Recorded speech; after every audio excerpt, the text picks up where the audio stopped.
ako ng putong bigas. Ito ay 6 cups na bigas. Bali, hugasan mo hanggang sa yan, pumuti na yung hugasan mo ng hugasan 6 to 7 times. Tapos binabad ko siya ng overnight, 1 day and 1 night. Tapos tanggalan mo siya ng tubig ulit.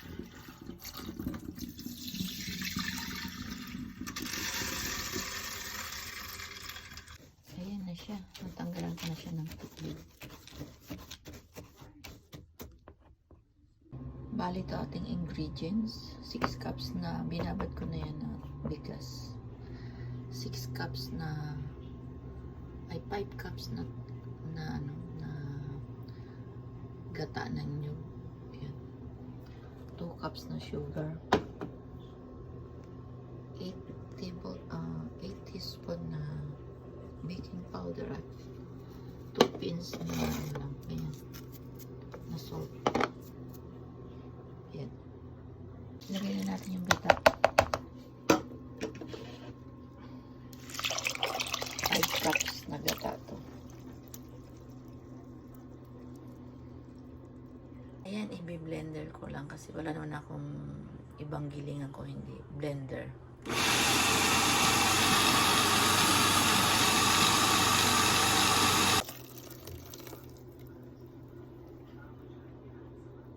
Tapos natin i-blender, lagyan natin yung asin. Asukal. Mix muna natin.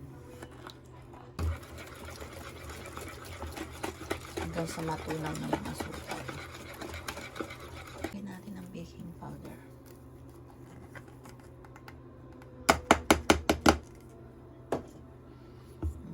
Mix na natin.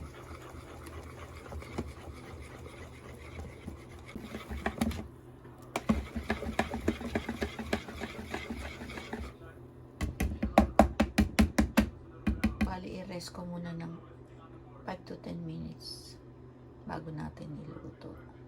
Pakulo muna ako ng tubig. Pagkakulo, saka may lalagay lang. I-steam ang puto. Ilagyan ko pala ng butter yung mold para hindi siya dumikit.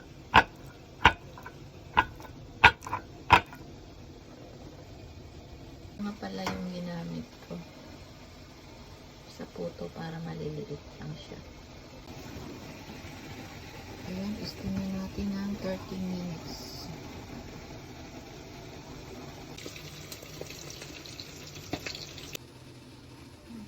Ating finished product. Super soft.